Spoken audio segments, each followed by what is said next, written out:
crente que um dia falou assim: certamente não morrerás. Fala para você e para mim. Certamente não tem nada a ver, certamente pode. Aquilo que pega no calcanhar de um não é a mesma coisa que pega no calcanhar do outro. Enquanto um não tem problema nenhum com o vestuário, o outro morre de problema com o vestuário. Enquanto um não tem problema nenhum com comida, o outro tem uma luta danada com comida. Então tem um que gosta só quando a pregação fala só de Jesus, o outro só gosta quando fala da justiça. Um vai ser cobrado dele. Isso vai ser cobrado, ele vai prestar conta pela maldição que ele, é teu marido, pela maldição que ele trouxer para essa igreja pela condescendência dele. E essa maldição, ela se estende depois ao ministro dessa igreja, porque ele também é responsável. Então, irmãos, prestem atenção ao início do texto. O que o texto disse? Uma submissão parcial dá a Satanás a livre oportunidade, o livre acesso, as portas se abrem, se escancaram, Deus não pode fechar. Quando você se submete a uma submissão parcial, Satanás tem acesso livre para agir na sua vida. É isso. Mais uma vez eu desejo um feliz sábado à igreja. Que Deus, por meio do Espírito Santo derramado em nossos corações, possa nos abençoar na manhã deste dia lindo, ensolarado e bem calorento, né? Que possamos ser abençoados, amém? Irmãos, o título da mensagem que vamos estudar um pouquinho nesta manhã é o DNA da rebelião. Vamos pensar um pouquinho, conversar um pouco sobre essa molécula que hoje está dentro, não sei se molécula seria o nome certo, mais apropriado, talvez não, mas que está no nosso DNA, que se chama rebelião. Vamos pensar como a rebelião foi incorporada de verdade e tem se reproduzido nas nossas gerações. Nós sabemos que, se voltarmos um pouquinho, iniciarmos a nossa conversa desta manhã, a partir do momento que Lúcifer chega até o Senhor Jesus, para pedir para novamente ser reintegrado ao céu. Vamos partir dali, não vamos conversar sobre a parte anterior, que já sabemos tudo o que aconteceu antes disso. Mas sabemos que em determinado momento ele chega ao Senhor Jesus e ele pede para novamente ser reintegrado ao céu. Deixa eu ler aqui um texto que está na História da Redenção, página 27. Vocês prestem atenção e tem mais um detalhe. Além de prestar atenção, vocês fiquem acordados. Entendeu? Fiquem acordados. Se dormir, eu vou falar daqui, graça, acorda. Você não veio à casa de Deus pleno sábado, 10h30 da manhã para dormir. Então fiquem acordados. Vocês sabem que eu falo. Olha esse texto da História da Redenção. As sementes da rebelião ainda estavam nele. Neste momento que Lúcifer chega até o Senhor Jesus para pedir para ser reintegrado ao céu, a semente da rebelião ainda estava nele. Ele não se arrependeu de sua rebelião porque visse a bondade de Deus da qual havia abusado. Não era possível que seu amor por Deus tivesse aumentado tanto desde a queda, que o levasse a uma alegre submissão e feliz obediência à lei de Deus, que por ele havia sido desprezada. A desgraça que experimentara em perder a doce luz do céu, o senso de culpa que o oprimia, o desapontamento que sentiu em não ver realizadas suas esperanças, foram a causa de sua dor. Ser comandante fora do céu era vastamente diferente de ser assim honrado no céu.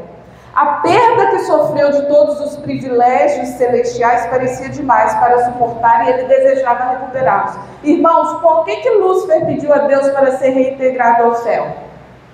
Segundo o texto. Por quê?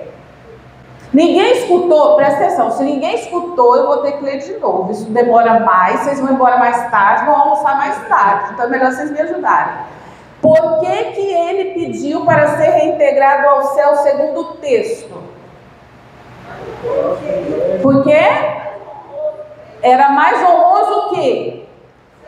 Pensa só, no céu ele era comandante dos anjos. Quando ele caiu, ele ainda era comandante, mas ele era comandante do mesmo exército de anjos?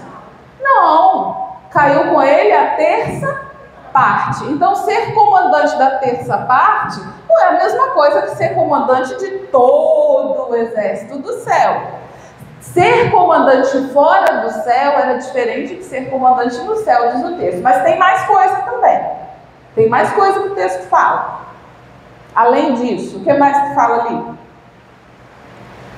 Fala do amor de Deus. Ele não, o amor de Deus, não foi o amor a Deus, do caráter de Deus que depois... Não foi o reconhecimento do amor e da bondade de Deus que tocaram o coração dele.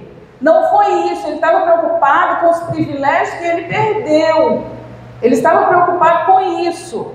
Então a rebelião, preste atenção, a semente da rebelião ainda estava lá, diz o texto.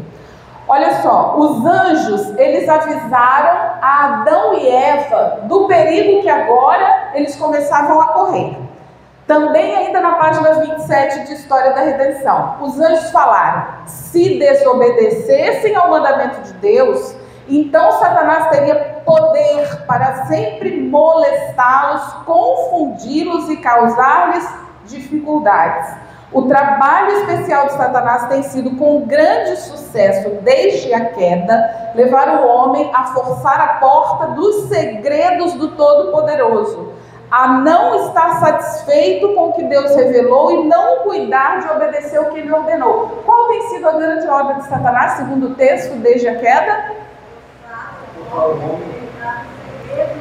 Irmãos, tem coisas que Deus não contou para nós. Tem coisas que não estão escritas. Tem coisas que estão escritas, mas a gente não consegue entender profundamente. Mas Satanás, ele fica ali instigando ao homem para que ele continue sempre querendo vasculhar e descobrir os segredos de Deus. O dia que nós entendermos todos os segredos de Deus, Deus não é mais Deus para nós. Entendeu? E as não reveladas não são para nós ficarmos futucando, né? Procurando bisbilhotar, especular, criar teorias. Essa é a obra de Satanás. Qual era o plano dele? O plano dele era o seguinte, olha, já que eu fui expulso do céu, eu vou fazer esse casal cair também. E vai acontecer uma coisa, aliás, vai acontecer uma de duas coisas quando eles caírem. Ou Deus vai se compadecer deles, vai ficar com pena e vai perdoá-los, e aí ele vai ter que perdoar a mim também, não vai ter jeito, porque se perdoar eles vai ter que me perdoar. Ou então eles vão se unir comigo, vão fazer parte do meu exército e juntos nós vamos batalhar contra Deus. Esse era o plano de Satanás. Deus, História da Redenção, página 41. Deus amaldiçoou a terra por causa do pecado de Adão e Eva em comer da árvore do conhecimento e declarou: com dor comerás dela todos os dias da tua vida. Deus tinha partilhado com eles o bem, mas retido o mal. Agora declara que comerão dele, isso é, devem ser relacionados com o mal todos os dias da sua vida. Daquele tempo em diante, o gênero humano seria afligido pelas tentações de Satanás. Uma vida de contínua labuta e ansiedade foi designada a Adão, em vez do alegre e feliz labor que tivera até então. Estariam sujeitos ao desapontamento, pesares, dor e finalmente à morte. Foram feitos do pó da terra e ao pó deviam voltar. Irmãos, aí nós herdamos a partir daí a chamada natureza caída. E o que é essa natureza caída, afinal? Caiu de onde? O que caiu? Deus, naquele texto anterior que eu li, fala assim que Deus havia revelado a eles o bem e retido o mal. A partir do momento da queda de Adão e Eva, nós sabemos, fisicamente é muito fácil de entender. Pararam de comer do fruto da árvore da vida e aí iniciou-se o processo de degenerescência. Sabe o que é degenerescência? Significa que os tecidos que formam os órgãos começariam a naturalmente envelhecer. Eles chegariam um tempo que eles não mais se renovariam, porque o que fazia eles se renovarem é justamente o fruto da árvore da vida. Então, parando de comer, esse tecido não se renova mais, os órgãos não iriam se renovar eternamente, chegaria um momento que ele iria entrar em falência, naturalmente pararia de funcionar. Eu perguntei ao irmão Joca, agora, antes de começar a escola sabatina, eu falei, irmão, você vai fazer quantos anos? Ele disse assim, vou fazer 98 no dia 12 de agosto. Eu falei, uau! Eu perguntei para o meu esposo lá em casa um dia desse, eu falei, Deus, quantos que o irmão Joca tem? Aí ele falou, eu acho que ele tem 96, não foi que você falou? 97? Acertou em cheio, ele tem 97. Vai fazer 98. 98 anos. Parece muito para nós, né? Só que se a gente pensar lá na criação do homem, 98 é o quê? Eu acho que Adão e Eva estavam na infância. Eu acho que engatinhava com 98, irmãos. Viveram 900 e tanto. Com 98 estava engatinhando. Estava na flor do bebezinho ainda. A gente olha hoje 98 e pensa assim, adultos, a gente olha 98 e pensa assim, nossa, como foi longevo, né? Para com isso. Ele falou para mim que a mãe dele, se eu não me engano, viveu 97. Ele falou isso para mim hoje. Mas eu perguntei, o que o senhor sente com 98 anos, irmão? Ele falou assim, olha, eu sinto dor na parte do quadril, das pernas, todos os dias, todo momento. Para deitar, eu sinto doer. Mas depois que eu deito, está tudo bem. Não sinto mais nada e durmo com uma maravilha a noite inteira. Mas para deitar, eu sinto doer. Mas subo e desço a escada, todo dia, tem dia que 10 vezes. Então, assim, é uma bênção hoje para a condição que a gente vive, ele com 98 na condição que ele está. Mas eu fiz uma pergunta mais íntima para ele também. Eu perguntei assim, o senhor tem medo de morrer? Ele falou assim, eu não. Não tenho medo nenhum de morrer. Estou tranquilo. A hora que chegar, chegou. Isso é o mais importante. Mas a degenerescência fez isso, irmãos. Trouxe a gente do Éden para a sepultura, entendeu? Tem um caminho, um lapso de tempo aqui, mas nos tirou do Éden, nos leva à sepultura. Isso é degenerescência. Uma questão emocional aconteceu. Também na história da redenção fala que após a queda, Adão e Eva sentiram uma estranha carência. O que é carência? Não é? Irmãos, eu achei isso tão, interessante esse texto. Falar que eles sentiram uma estranha carência. Eles começaram a sentir uma falta de alguma coisa naquele momento da queda.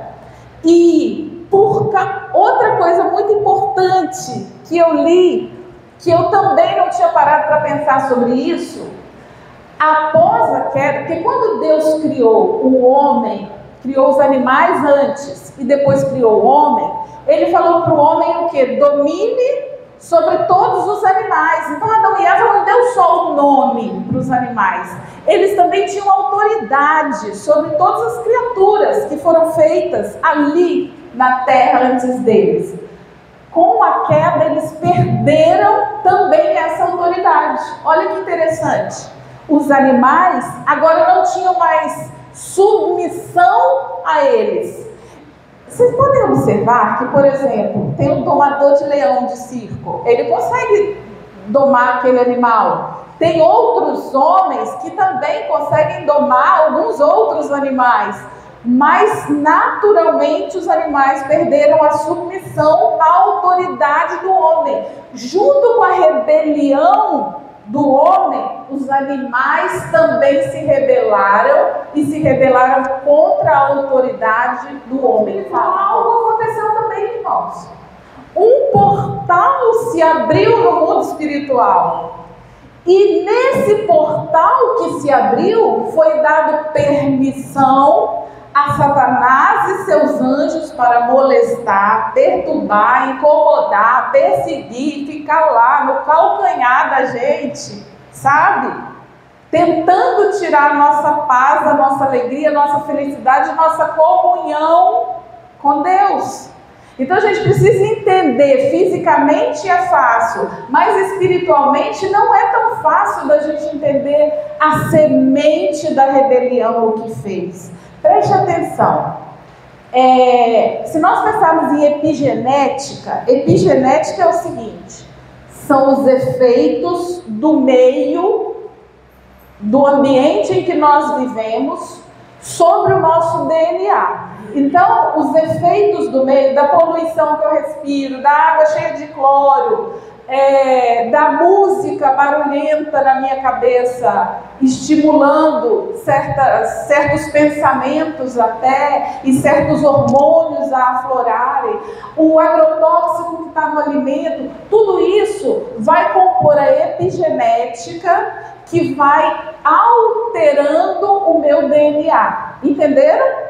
Então, quando seu pai e a sua mãe fez sexo, você, ao fecundar aquele óvulo, você se tornou 50% do seu pai, 50% da sua mãe. Beleza, a partir daí você vai receber uma herança genética.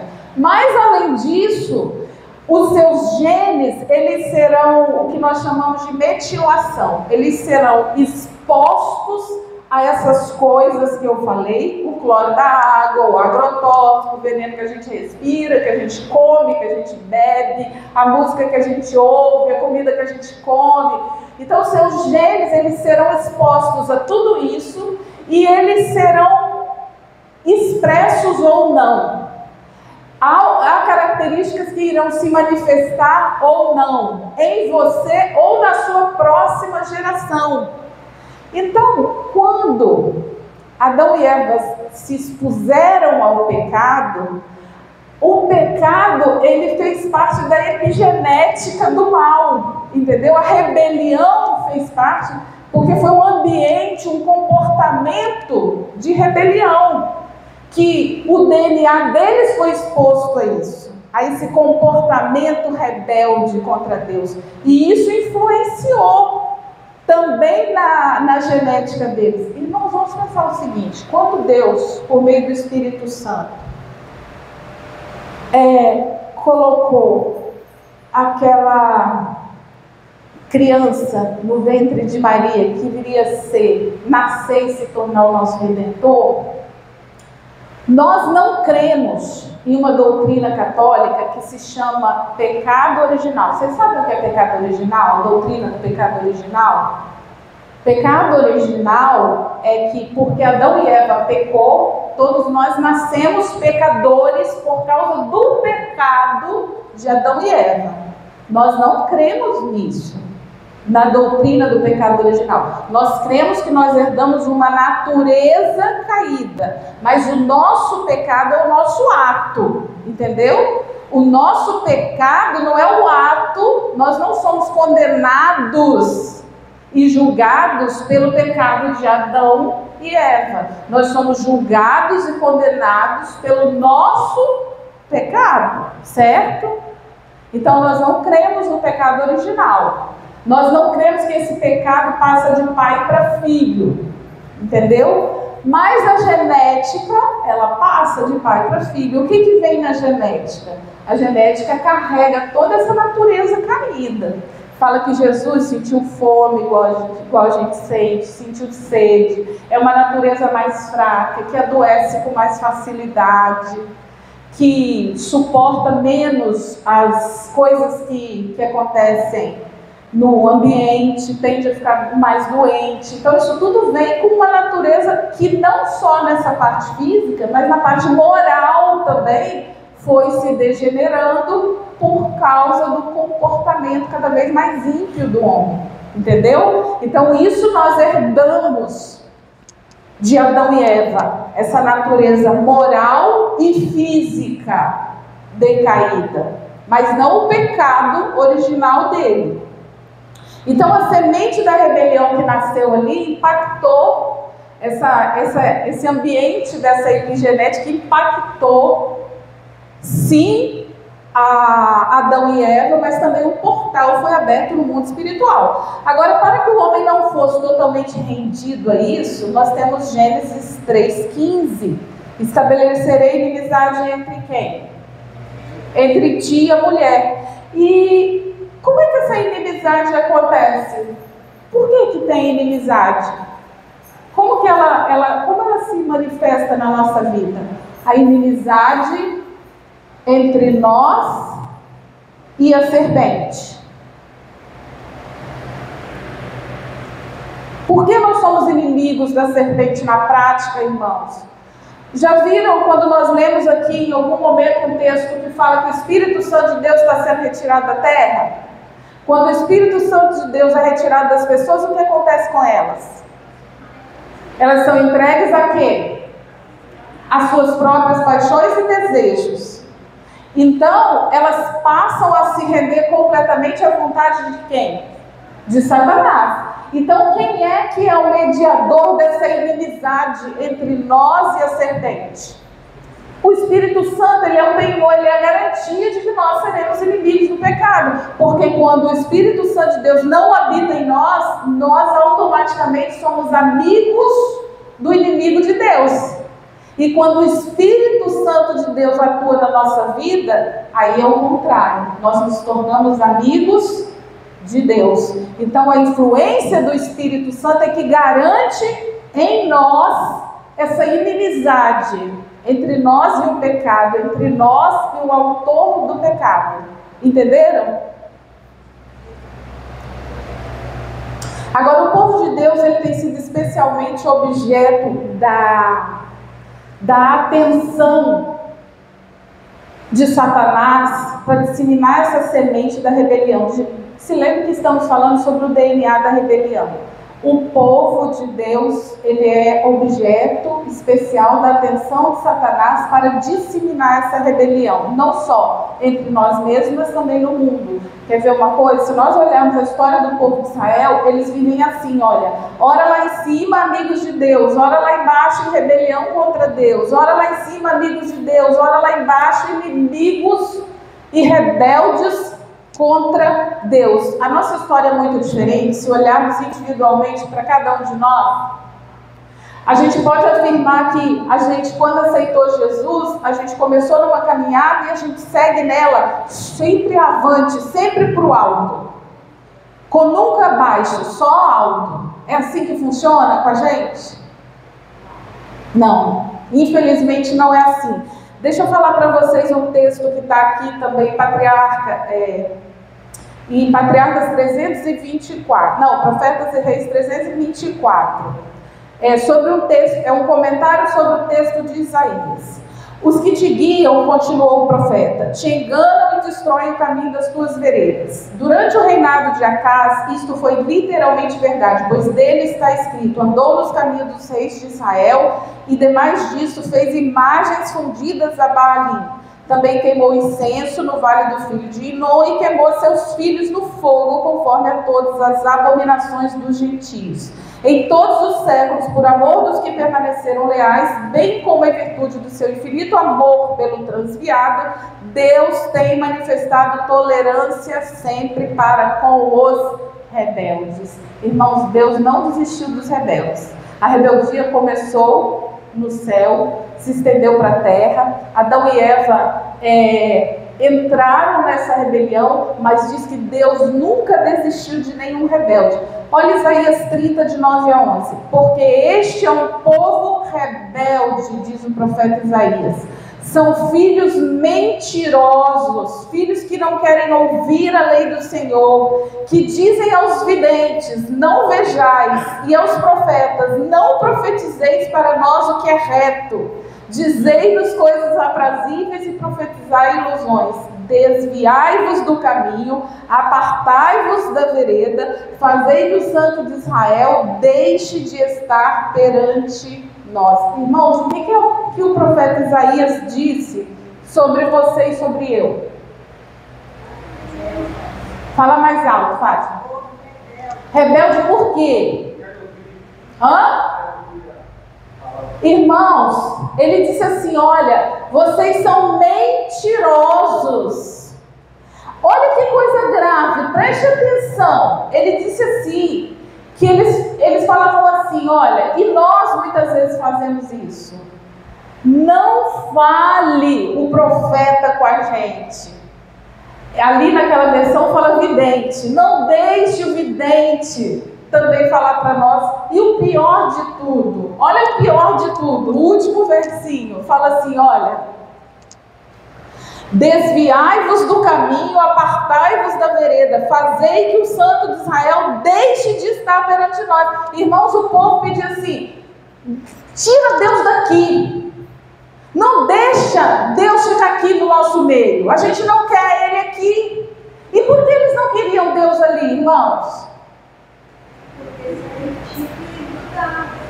O que é a presença de Deus, se de fato você crê que ela está aqui? O que a presença de Deus faz com você? O Santo de Israel, pensa nisso, o Santo de Israel, o Todo-Poderoso. Mas é muito melhor nós falarmos assim, tira ele daqui. O profeta disse que o povo falava assim, tira ele daqui, não deixa ele ficar no nosso meio, não deixa ele vir à igreja. Porque se ele vier à igreja, como é que eu vou me colocar diante dele, vou ser o que eu sou, viver do jeito que eu vivo, estar do jeito que eu estou? Eu não quero ele aqui. Ele é santo demais, eu não quero ser santa demais. Irmãos, isso que o profeta falou, que o povo dizia, pode ser que muitas vezes a gente também diga.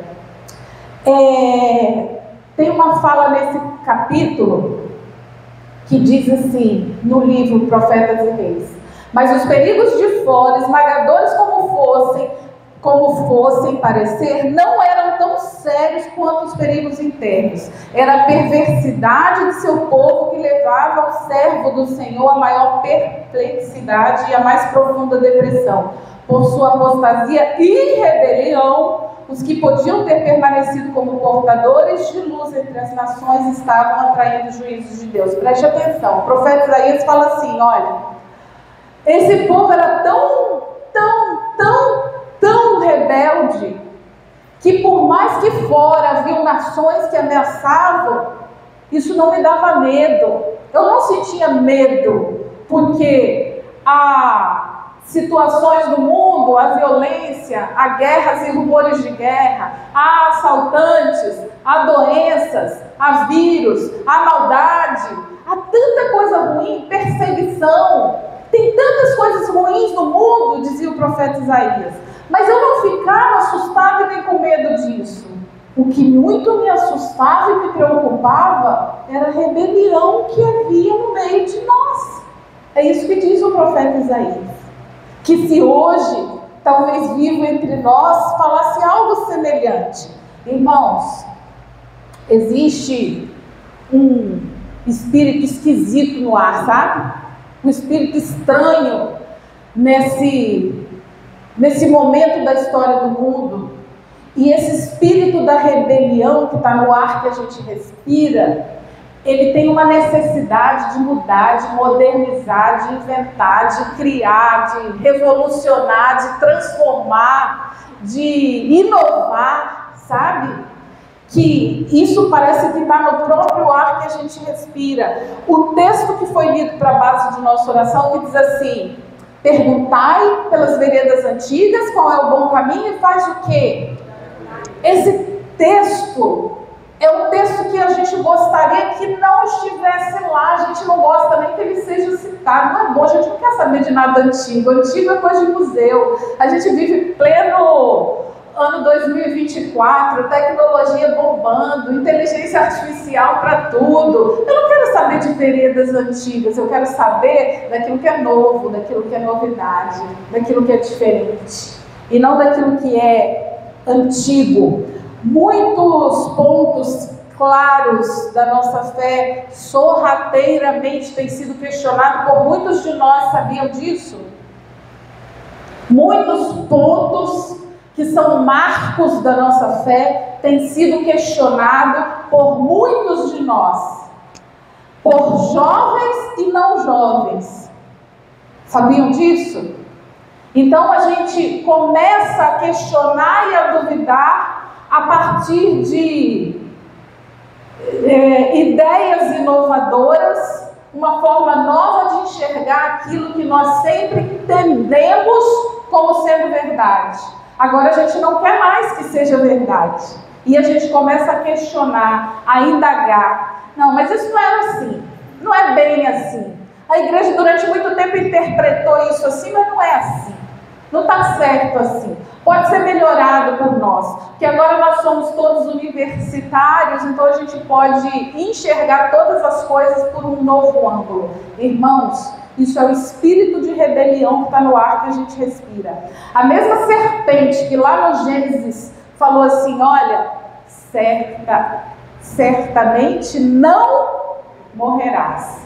É a mesma serpente que hoje no ar que a gente respira fala assim: certamente pode, certamente não tem problema, certamente isso é coisa da sua cabeça, certamente isso era para os antigos, certamente isso é fanatismo de alguns, certamente isso é coisa de fariseu, certamente não tem nada a ver. Irmãos, a mesma serpente que um dia falou assim: certamente não morrerás, fala para você e para mim: certamente não tem nada a ver, certamente pode. Certamente isso é coisa de gente farisaica. É a mesma voz que está ecoando desde o Éden. Desde o Éden. É a mesma vozinha que a gente escuta passar, tentando converter a mente de alguns. O grande problema é que o espírito de rebelião, ele sempre vem disfarçado de algo bom. A serpente apareceu de forma grosseira ou numa aparência feia no jardim do Éden para falar com Eva. Ela era linda, ela voava, era bonita, encantava os olhos. E a voz que ela falou era uma voz grosseira ou autoritária, era uma voz suave e boa de ouvir, uma voz melodiosa. Nunca vai vir numa aparência grosseira, sempre vai vir numa aparência boa. Olha o texto da revista nossa de Semana de Oração. O amor ao prazer se disfarçou de uma aparência de piedade. A religião que agradava as multidões dos dias de Israel é a que permite aos homens se dedicarem a gratificações egoístas ou sensuais, enquanto observam os ritos de adoração. Além disso, havia no dócil Arão, o qual cedeu aos desejos dos não consagrados, enquanto ocupava o cargo de confiança na igreja, encorajando-os desse modo a pecar. Presta atenção, diz que havia uma aparência de piedade. Irmãos, Atos dos Apóstolos, página 259, quando fala dessa aparência de piedade, diz assim, olha: o apóstolo advertiu Timóteo contra os falsos mestres que se introduziriam na igreja. Sabe, porém, isso, escreveu ele, que nos últimos dias sobrevirão tempos trabalhosos, porque haverá homens amantes de si mesmos, avarentos, presunçosos, soberbos, blasfemos, desobedientes a pais e mães, ingratos, profanos, tendo a aparência de piedade. O que significa piedade? Amor, dedicação pelas coisas religiosas. Amor e dedicação pelas coisas religiosas, misericórdia. Isso é piedade. Isso é piedade. Então, o que é uma falsa piedade, irmãos? Se piedade é amor pelas coisas religiosas, se envolver com dedicação e adoração nas coisas religiosas, o que é uma falsa piedade?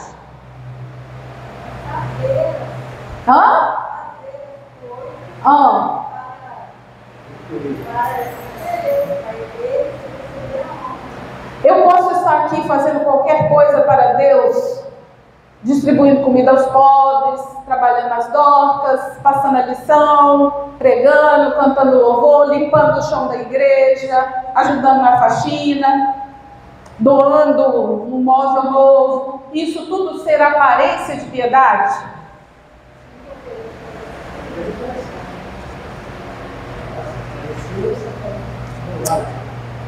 Olha só, o apóstolo advertia Timóteo contra os falsos mestres que se introduziriam na igreja com aparência de piedade.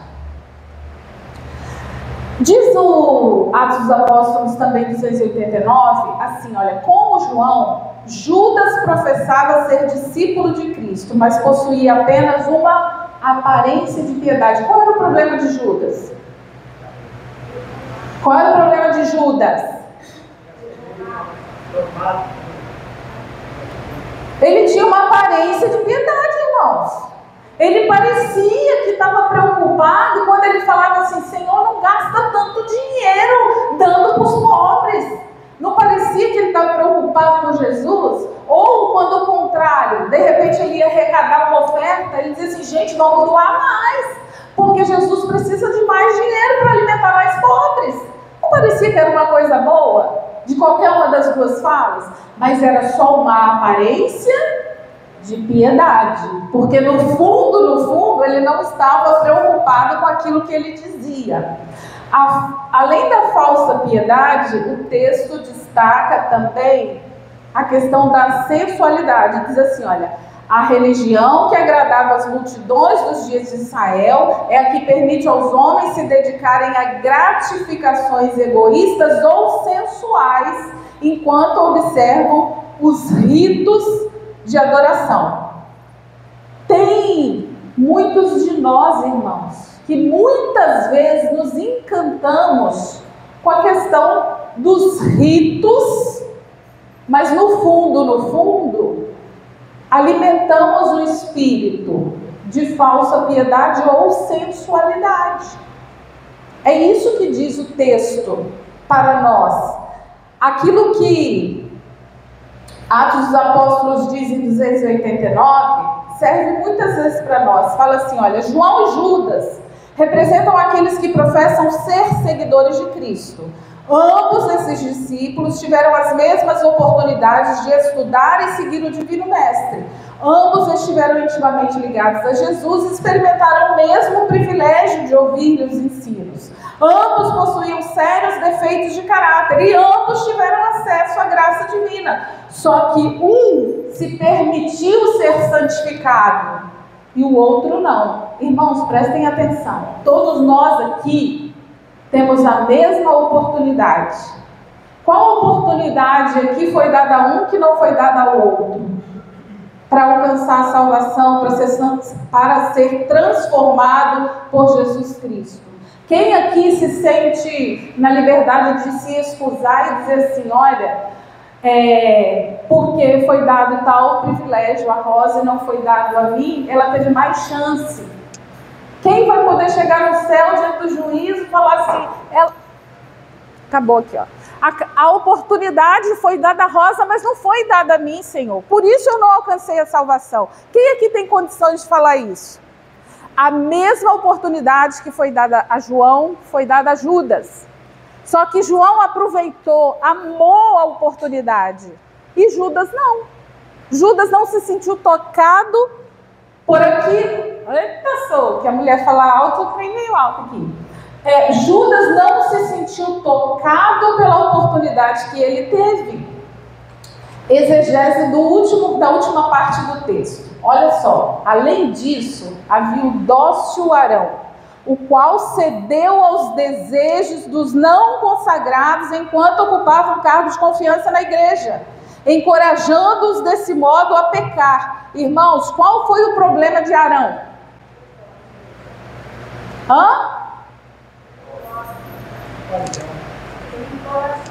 Mas não parece legal ser paizão? Ser amigão? Ser bonzão? O Jorge aqui é amigão de todo mundo, olha o problema. Aí, ele estava mais preocupado em agradar o povo do que a Deus, irmãos. Esse é o problema. Agradar a Deus, na literalidade da palavra, sem desagradar o povo, irmãos, isso é quase impossível.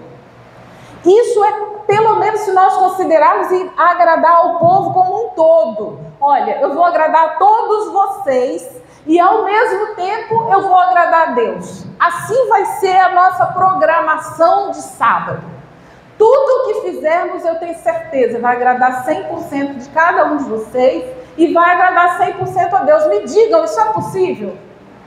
Primeiro porque nós somos uma massa, uma mistura de gente com uma cosmovisão diferente. Nós somos pessoas que temos gostos diferentes. Nós olhamos as coisas de forma diferente. Aquilo que pega no calcanhar de um não é a mesma coisa que pega no calcanhar do outro. Enquanto um não tem problema nenhum com o vestuário, o outro morre de problema com o vestuário. Enquanto um não tem problema nenhum com comida, o outro tem uma luta danada com comida. Então tem um que gosta só quando a pregação fala só de Jesus, o outro só gosta quando fala da justiça, o outro só quer que fale de roubo, o outro só quer que fale de comida. Nós somos uma massa de gente diferente. Então é impossível agradar 100% de nós e 100% a Deus. Só que Arão, ele tentou o impossível. Ele falou assim, não, eu vou agradar esse povo, essa massa de gente, porque é muito importante. Moisés está demorando demais. Eu vou fazer isso. Irmãos, é muito perigoso a gente escolher agradar o povo ao invés de agradar a Deus. Não tem como. Eu não sou amada pela igreja inteira. Deve ter gente que fala assim, lá vem aquela Mônica, vou torcer o nariz para ela. Mas o que eu posso fazer na hora de eu escolher algo dentro da minha imperfeição? Porque eu também não alcancei perfeição nenhuma ainda. Eu tenho que escolher naquilo que agrada a Deus ou naquilo que agrada a igreja. Sejam honestos. Muitas vezes aquilo vai desagradar a igreja, mas eu não tenho escolha. Eu não posso escolher agradar a igreja e não agradar a Deus. Quando for possível, amém, né? Mas quando a escolha for necessária, por exemplo, ele que é o líder, ele tem que escolher agradar a Deus. Ele não pode ceder ao pedido da igreja em detrimento de não agradar a Deus, porque isso vai ser cobrado dele. Isso vai ser cobrado, ele vai prestar conta pela maldição que ele, é teu marido, pela maldição que ele trouxer para essa igreja pela condescendência dele. E essa maldição, ela se estende depois ao ministro dessa igreja, porque ele também é responsável. Então assim, a gente precisa entender as responsabilidades, a maldição que nós atraímos sobre nossa vida e sobre a vida daqueles que estão sobre a nossa responsabilidade. Então, a gente sempre deve escolher agradar a Deus e não ao homem. O último texto que é muito importante. Abra o seu ouvido para esse texto. Se você guardar pelo menos nesse texto, já valeu. Preste atenção nele. Ele está na review de 28/11/1899.